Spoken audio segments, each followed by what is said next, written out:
so we'll attend the meeting with Zhang Stephen, the chairman. Look at your trophy cabinet, mate. You'll see my face all over it. Because let's face it, if I become a free agent on the managerial market, I'm the hottest free agent on the managerial market. Everything into this. Tried everything I could. Brought Paul Pogba to the club. Do you know how much revenue we've created? Wish you all the best in the future.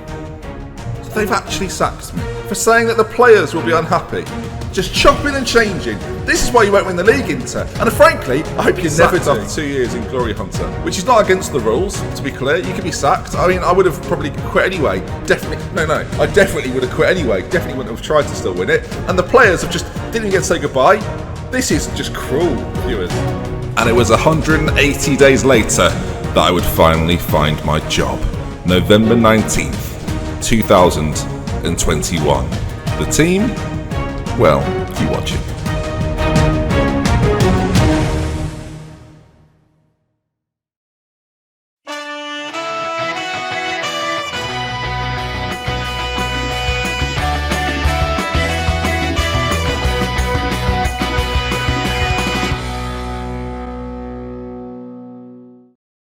Hello then, folks. Welcome back. And the team then will be Borussia Dortmund. That's right. They've approached me November the 19th. I mean, that's taken some time, but the decision has been made for £33,000. I'm taking a massive wage cut, by the way. That needs to be noted. I mean, very nice here. 3-year contract, though. Hans-Joachim Watzig.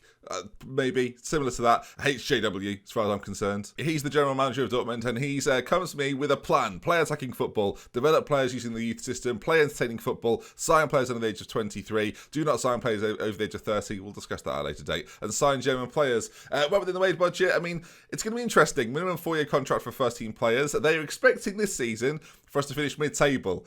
I've picked Dortmund. I say I've picked Dortmund. Dortmund were the first team to actually, be nice to me. And there's some interesting reasons as to why we've taken this and not waited for something else. We'll talk through them now. So I'll start negotiations. I mean, they've approached me. Just very quickly. This is done as far as I'm concerned, viewers. 3-year contract. Massive. I mean, we're loving that. And here we are then. I am now, officially, it's happened, it's occurred, the Borussia Dortmund manager. They've hired Carr. #BVB. Taking over from Manuel Pellegrini. And now then, to find out the situation Dortmund are in.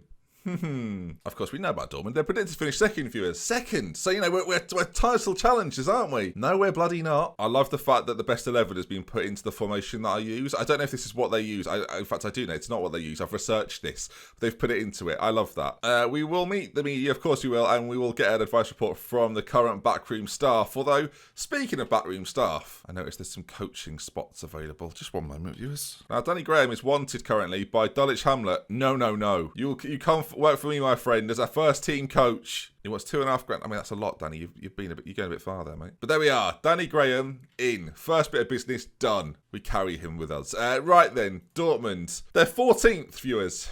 They're in a relegation scrap 11 games in. They've won 3 games so far of the 11 this season and have started, well, horrendously. We talked a little bit about them last season. Look at the drop-off. They were second the year before and then finished 11th last season. And this year, currently 14th. Manuel Pellegrini won 13 games, lost 13 games, drew 11 games. And I've been brought in to right this ship. Now, some interesting things about Dortmund, of course, because of their league finish last year, they are not in Europe, but one thing they are in, that is the German Cup. Second round, they've already made it through. A notable absentee, though, of Bayern Munich, who have been knocked out by Schalke, a team that I could have potentially gone to, don't get me wrong, but I just think Dortmund, a little bit more history there, and I think, frankly, we've got a better side.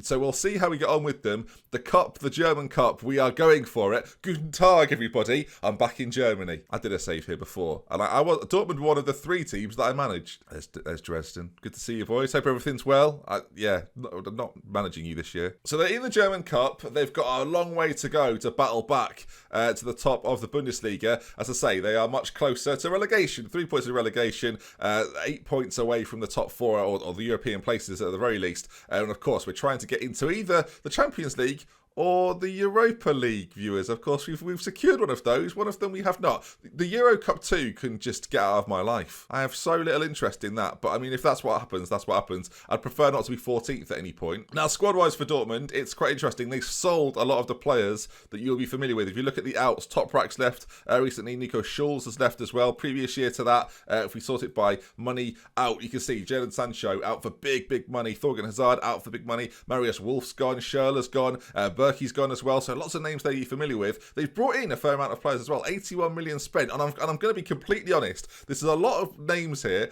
I am not fully familiar with. We're going to have to get to know them. The key one, though, the main one potentially for me is Chalov, the striker up front. They've already got Alcacer, but they've brought in Chalov, and I think he might be the key to this save. It's going to be interesting to see how the boys do. This is the first time I get to look at the squads, being able to look at the current ability and potential abilities of the teams as well. So that's going to be exciting. We'll have a little look through a few of the what was it, 19s as well. The year previous to that, Schmelzer went, but that was pretty much all the business that happened. Jacob was brought in and is now out on loan somewhere else anyway.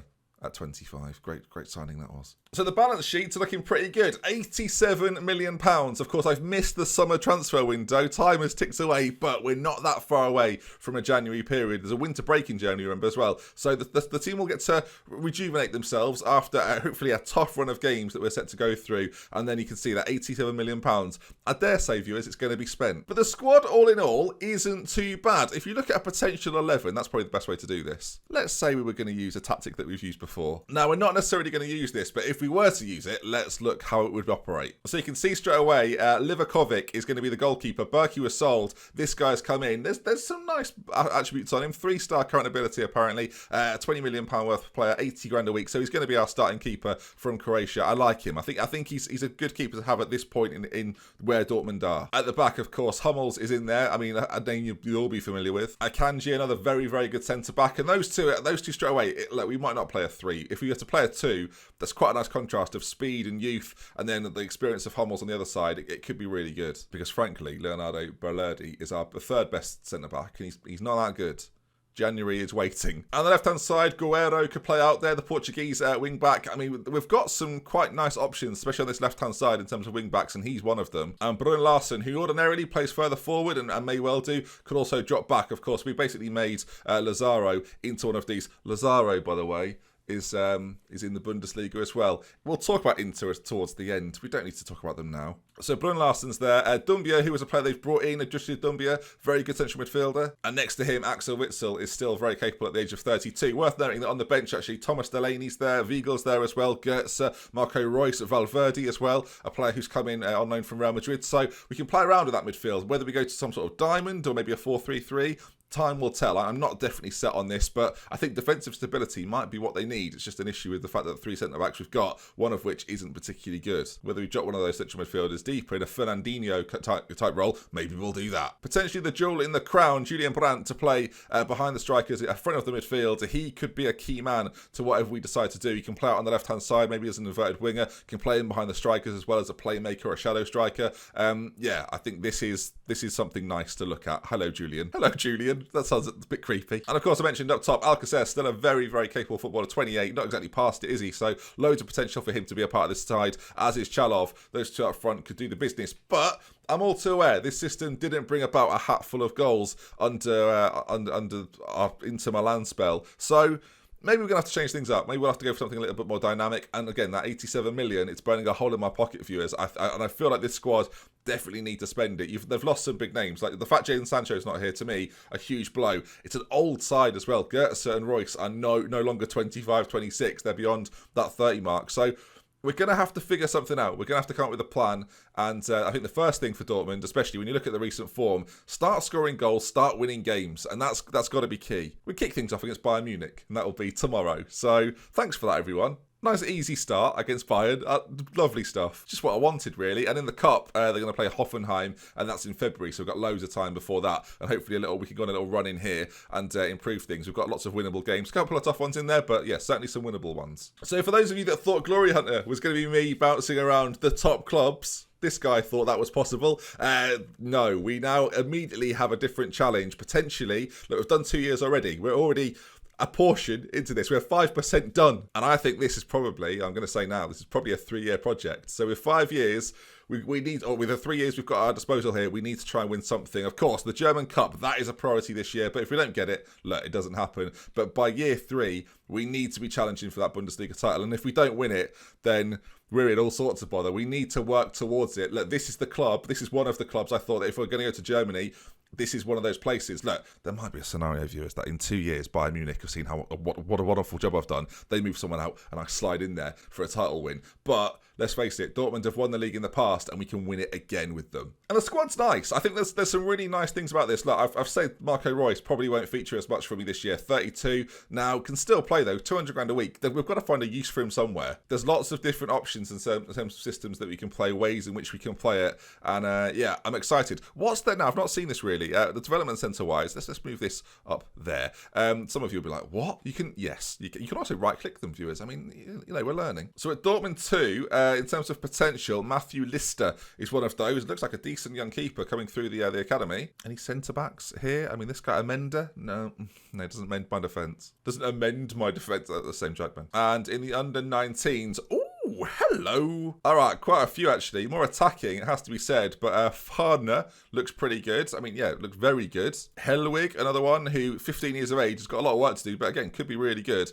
These are players that we're going to see in the future and just think, oh yeah, we had those at some point, didn't we? Sebastian Sus is there as well, looks decent. And Conrad, Nikolai Conrad as well, looks like a pretty good left back. Michael Ashesetakaka, yeah, him as well. It's a tricky name to say, viewers. I've struggled there, let's face it. So there's some nice potential there. Within our starting 11 or our first team, there's not too much youth coming through. When you look at the average age, we've got sort of the 20, 21, 22, but definitely an older squad. So yeah, it's going to be interesting to see what we're doing. I clicked the goalkeeper here. I don't even know how I did it. Actually, Gertz is not 30. I said he was... Sorry, Mario. Not a good start. Already made him older. And as someone that is 29, that's unfair on him. So lots of things we can do with this squad. Honestly, I think we've got a nice project. Hopefully, it's a team that you're on board with and you like the fact that we've got a battle away. I actually think this is great. I think the fact we've got to take over a team in 14th, and because there's a little bit less pressure, I think that's part of it for me as well. We can try and work our way up into those, at least the top half, and then move forward from there. I don't think a relegation battle is going to be happening, not with a side like Dortmund, not with the players we've got at our disposal, who frankly have just been underperforming. It's time to start putting some markers down. It's time to start attacking the Bundesliga, and it's time to look at how Inter are doing without me. Viewers, this is annoying, I've got to say. This is going to be a theme of this series. Right, Pochettino's gone in there. First things first, he let Danny Graham go. That was harsh. But he made some major moves straight off the bat. Aguero, Barco, Zaha's in there as well. They've made some major moves. On the sales-wise, Lautaro Martinez, gone. Lazaro, gone. You can't sell them both. You can now say the names and it'll be easy. Abora's gone as well. That was one of mine. Politano was sold off as well. They're top of Serie A, absolutely bossing it. And I'm not looking at it, viewers, because I don't want to. But you can see what's happened, can't you? You can see who the top goal scorer is. You can see who's got the highest average rating. And you can see how much it's annoying me. SMS finally deciding that he wants to be a fantastic player. Brilliant. Worth noting as well, Inter have moved away from my system and are now playing it. Oh, lots of injuries, is it? So it's almost like someone sent them a cake to say well done, and it's not the nicest cake. Maybe it was a chocolate cake. Maybe it was made in my house. Then again, if Asensio's got a groin strain because of it, I don't know what he was doing with it. But here we are then, a few players in their last year of contracts, Hummels, Witzel and Delaney. Playing time next season is something we can look at later on. Season expectations then. So that the board want me to finish top half. That's the minimum. I think we should be pushing a little higher. At least qualify for the Euro Cup 2. I don't want to. I want to qualify for the Europa League, obviously. That would be the dream right now. Semi-final of the Cup, we'll keep expectations low there. But getting into that top 6, that has to be the priority for me, and that's what I'm going to set it as. Like, I could set it lower, viewers, but I'm here for a challenge. 97 million it gives me now as well. A little bit more money to manoeuvre with, as I've got a meeting with the media that I'm not going to bore you with. If you've played Football Manager at all in the last 5 years, you'll know that watching someone else do this is not what you need. But all in all, happy. Think we've found a home here, and let's see then. Can we turn the fortunes of Borussia Dortmund around? I hope you think it's a good choice. I think it's said before. I certainly do. And yeah, part 2 of the adventure starts now. Good luck to Inter in all their future endeavours, and I wish they thought the same about me. But now, a new challenge. Germany, our new home, and I can't wait to get started. Bayern Munich tomorrow. If you enjoyed this, do drop a like on it. It really helps. New club, come on. Let's try and hit that 2,000 mark. And if you want to see some more, make sure you're subscribed for the rest of the Glory Hunter journey. With love, with care, from DoctorBenjy until next time. See you later. Auf Wiedersehen! They're going to hate me. They're going to absolutely hate me.